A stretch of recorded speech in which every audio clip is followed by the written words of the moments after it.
जगामध्ये सर्व काही मिळेल, सुख विकणारं साधन कुणी दुकानात ठेवत नाही. आणि दुःख नको म्हटलं तरी आपल्या जीवनामध्ये येतं. दुःख बांधवडी आहे हा संसार, सुखाचा विचार नाही कोठे.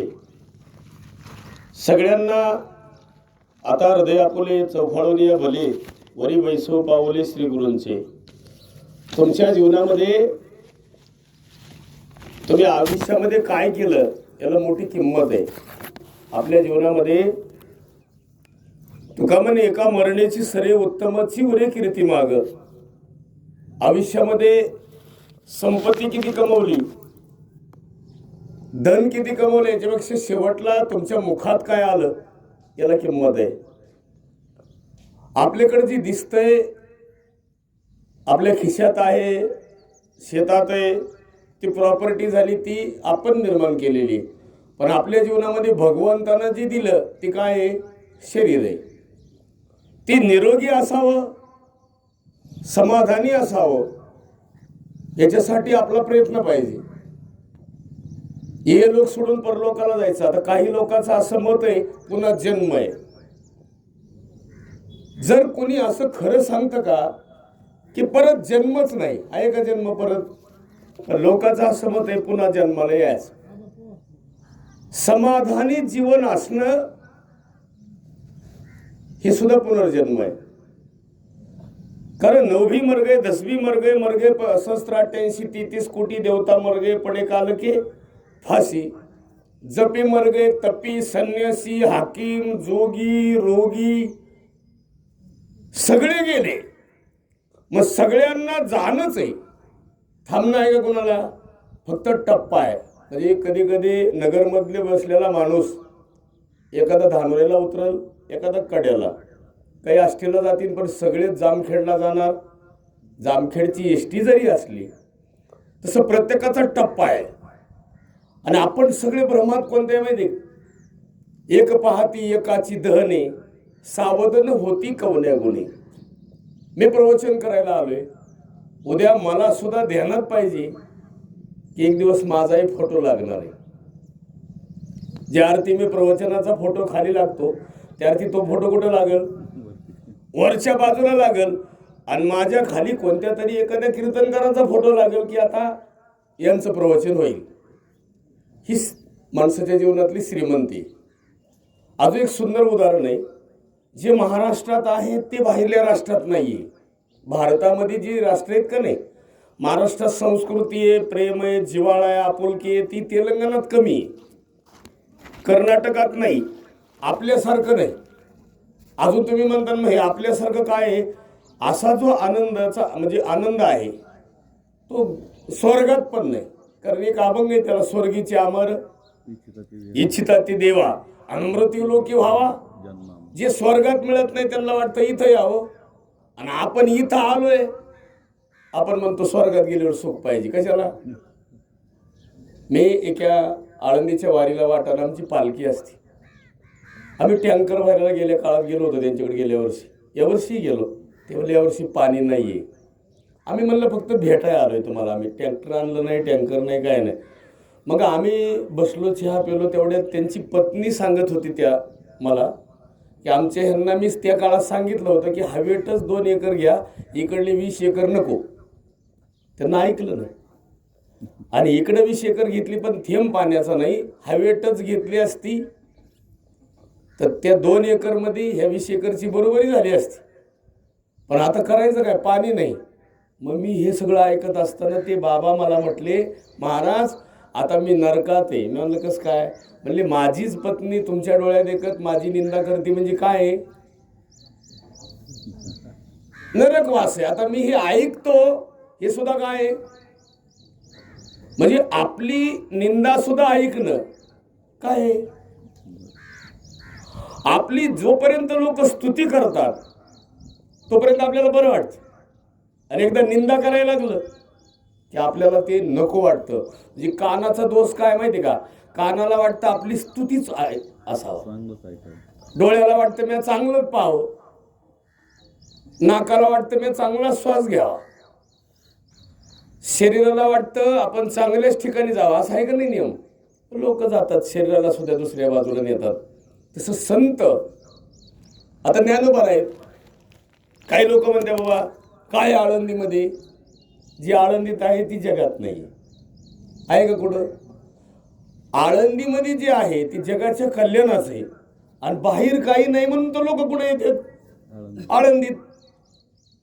आणि समाधानी जीवन असावं.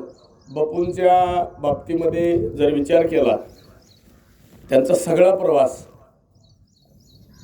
उभ्या आयुष्यामध्ये कारखान्यापासूनचा प्रवास असेल, त्यांना मला त्यांच्या जीवनामधला सगळा प्रवास सांगितला. आम्ही 2-3 वर्षापूर्वी ज्यावेळेस माझे सासरे बीडवरून मोटरसायकलवर निघले, आणि आम्ही म्हणलं त्यांना कड्याच्या पुढे एक पंप आहे, त्याच्या पुढं जरा गेलं का तिथं बापू म्हणून विचारा तुम्ही, तिथं सुरेश कर्डिले राहतात, ठीक आहे, त्यांना पण बापूच म्हणतात. आणि असं विचारा फक्त, हे आमचे महाराज आले आणि यांना पंपावाल्याला विचारलं बापूंचं घर कुठे आहे? पंपावाले म्हणले काय पुढे आहे? बापूंचं घर त्या पंपावाल्याने ह्यांचं घर दाखवलं. मग आईचा स्वभाव प्रेमळ असल्यामुळं महाराजांना चहा पाणी जेवाय केलं सासऱ्यांना. त्या आम्ही आलो तर आम्ही गेलो यांच्या घरी, सुरेश बाबा भाऊंच्या. म्हणलं महाराज कुठे? ते म्हणले इकडे नाही आले.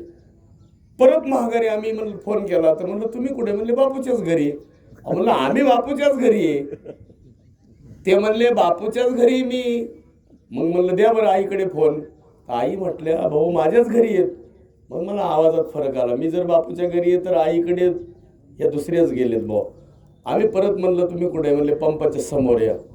आणि ज्या दिवशी 3 वर्षापूर्वी का 4 वर्षापूर्वी मी जसं आलो तसं मी कड्याला आल्यावर फक्त बापूकडेच थांबायचं. उलट वरच्या घरी थांबायचं थोडं कमी झालं.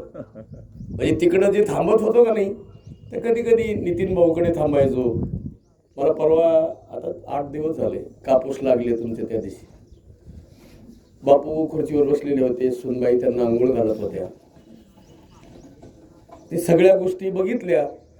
माझ्या सुद्धा मनाला समाधान वाटलं की आपण आयुष्यामध्ये अजून असं काही केलं नाही, कीर्तनकार असून सुद्धा, की आपल्या सुनानं आपल्याला आंघोळ घाला. प्रॉपर्टी कुणी कमी, पण बापूंना त्या दिवशी आंघोळ घालत असताना मी सहज म्हणलं बापूला, बापू मी आता येऊ का? मी परत येतो तुम्हाला भेटायला 2-4 दिवसाला. आणि मी लगेच निघाल्यावर आता ताई सांगत होते की बापू म्हणले आता काही खरं नाही परत यायचं तुमचं, तुम्ही येताल पण मी नसणार आहे. ह्या जी पद्धती आहेत ही श्रीमंती माणसाची. आणि समाजामध्ये आपण कशा पद्धतीनं जगतो याला किंमत आहे. तुम्हाला खरं सांगा, ज्ञानोबारायला आळंदीमध्ये लोक नव्हते कोणी घरातले नाथ्यातले, म्हणून लोकांनी त्रास दिला. नाही तर दिला असता का? मामाच्या घरातलं कोणी नव्हतं, वडिलाकडलं कोणी नव्हतं, म्हणून लोकांनी त्रास दिला. आज त्यांच्या जीवावर 50 लाख लोक जीवतात. आळंदी ते पंढरपूर पाहिलं तुम्ही, त्यांना जिवंतपणे जोळी शेण टाकलं आणि आज त्यांची कीर्ती आहे. म्हणून कड्यामधून आपण काय न्यायचं? तर कड्यामधून आपण फक्त कीर्तीच न्यायची. काय न्यायचंय का? एक गुंठा सुद्धा सोबत जात नाही. एक त्याला पुरावा सांगतो तुम्हाला. सांगा ते कवडी गेली नाही. राजा रावणाकडे संपत्ती अमाप, पण कवडी सोबत मनी सुद्धा नाही. त्या मंडोदरीनं गळ्यातला मणी काढला, त्या रावणाच्या तोंडात टाकताना मारुतराय हजर होते. ते म्हणले हे मणी तुम्हाला देता येणार नाही. ते म्हणले का? माझ्या नवऱ्याला मला मणी देता येत नाही, एवढी सोन्याची लंका आहे. ते म्हणले हे मणी बिभीषणाचा आहे, कारण राजा कोण होता पुन्हा? म्हणजे रावणाकडे संपत्ती अमाप आहे, पण जाताना. आणि तुम्हाला खरं सांगा सगळ्याला, कडा आम्ही 96 पासून पाहतो, मला कळतं 96 पासून. आम्ही आळंदीला जाताना गेलो होतो लातूरहून. पण कडा कडाच आहे. कडा कधी बदलणार? कड्यातली माणसं जाणार आहे. कडा तेच आहे. किती लोक येतील, मुक्काम करतील, वस्ती कर वस्ती आला, प्रातकाळी उठून गेला. आपलं काही नाही इथं. आता तुम्ही म्हणता एवढं तुम्ही उदास सांगतात, मग पाकिटं घेत नसतात. तर ह्या सगळ्या गोष्टीला कारण सांगतो तुम्हाला. जोडून या धन उत्तम व्यवहारे, पण उदास विचारे. छत्रपती शिवाजी महाराजांना पोटच्या पोराचा धावा करावा लागला, केला का नाही? जिवंत असताना केला. शंभूराजे जिवंत, पण मथुरेतून येत असताना आग्र्यात सोडलेल्या शंभूराजांना, मथुरेत सोडलेल्या शंभूराजांना सिक्युरिटी मिळावी, औरंगजेबाचं लक्ष बाजूला जावं म्हणून पोटच्या पोराचा रायगडावर धावा घातला. आणि विशेष करून सगळे घरातले माणसं पाया पडायला जाच.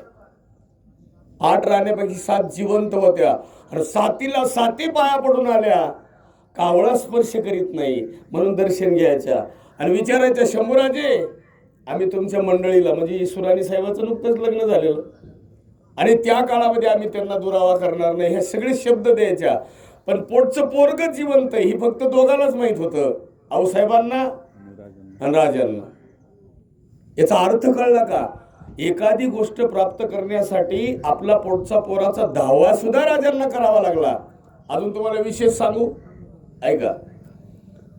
महिला मंडळीचं कुंकू, जी सामान्य हिंदू समाज जी गंध लावते ते गंध, आणि वारकऱ्याचा कपाळाचा अष्टगंध केवळ एका छत्रपतींमुळे जिवंत आहे. काशी की कला जाती थी, मथुरा में जन्नत होती थी, अगर एक शिवाजी न होता तर सबकी सुनता होती. आपण कुणी नसतो, हा धावा सुद्धा नसता येत, कुणी केलाच नसता. 1000 वर्षाचं मोगलांचं साम्राज्य एका छत्रपतींमुळे बरं झालं. पण विधी करत असताना जाताना कीर्ती असावी. ज्या कुटुंबाची कीर्ती शिल्लक राहते ना, ते कुटुंब महत्वाचं. स्वार्थ नको, निस्वार्थी जीवन. बापूच्या जीवनामध्ये त्यांना माणसं जोडले. ज्यावेळेस मध्ये एक सप्ताह झाला बघा इथं आश्रमावर बाबांच्या इकडं मध्ये, आता त्या काळामध्ये आम्ही आलो होतो. हा, ते मधीच एक सप्ताह झाला नारळीच्या नंतरचा, छोटासा मर्यादित होता. नारळी सप्ताह झाल्याच्या नंतर झाला होता. हा हा, आणि आम्ही आलो होतो त्या दिवशी. तर मी मग बापूंना गाडीत घेऊन गेलो, आम्ही गप्पा मारल्या. तर मला एवढंच सांगायचं तुम्हा सगळ्यांना, या जगातून सगळे लोक जाणार आहेत. तुम्ही म्हणता मग महाराज हे आम्हाला कळत नाही का? जाताना आम्ही कसं जावं? कीर्ती रूपानं शिल्लक राहावं. शाळेतून शिक्षक रिटायर झालं, सगळे लोक निरोप समारंभामध्ये आले आणि सगळ्यांनी सरांना निरोप दिला. सगळ्यांच्या पालकाच्या डोळ्यात पाणी नव्हतं, पण विद्यार्थी रडत होते. एका विद्यार्थ्याला विचारलं, तुम्ही रडता का रे? 4 वर्षामध्ये जी गुरुजींनी आम्हाला दिलं ते पुढं मिळेल का नाही याच्यासाठी गुरुजींच्या जाण्यानं विद्यार्थ्याच्या डोळ्यात पाणी येतं. तीच पद्धत कुटुंबातली असते. एका कुटुंबातले आधारस्तंभ असलेल्या माणूस गेल्याच्या नंतर त्या कुटुंबाचं काय होईल? शंभूराजे म्हणतात ना, मला हरवेल असं रणांगण नाही, मला हरवेल असं रणांगण नाही, आणि छत्रपती शिवाजी महाराजांनंतर रडवेल असं जगात दुःख नाही आमच्या आबासाहेबांनंतर. म्हणजे वडिलांनंतर पुन्हा कुणाचंच दुःख किती असो, बाप सर्वश्रेष्ठ असतो. लोक देव गुरुला मानतात. आपल्याकडे सगळीकडे परंपरा असते, गुरुपौर्णिमेला गुरुला जाऊन पाया पडायची, शाल द्यायची, त्यांना हार घालायचा. असं कधी घडलं का वडिलांनाच गुरु मानलं बा लोकांनी? पण खरं सर्वश्रेष्ठ कोण आहेत जगातले? पहिले गुरु वडील आहेत. जन्म मिळाल्याच्या नंतर आईनं बोलायला शिकवलं आणि सर्वश्रेष्ठ कोणी दिलं? सगळं संस्कार दिले. तलाट्यापाशी गेल्यावर आज ज्याचा बाप जिवंत नाही ना, त्या मुलाला तलाट्यापाशी जाऊन बसावं, भीती वाटते तलाट्याची. तलाठी बोलत नाहीत काही, पण जो वजन आहे ना, ग्रामसेवकापाशी, बँकेच्या साहेबापाशी, गावातल्या एखाद्या मोठ्या माणसापाशी, भावकीपाशी, ज्यावेळेस भावकी बांध करते का नाही त्यांच्यापाशी, एखादं प्रकरण कोर्टात असेल तर वकिलापाशी, जेवढे जेवढे संकट येतील त्या संकटात कोण महत्वाचं आहे? त्या दिवशी मी एक बाप बघितला बघा आमच्याकडे संगमनेर.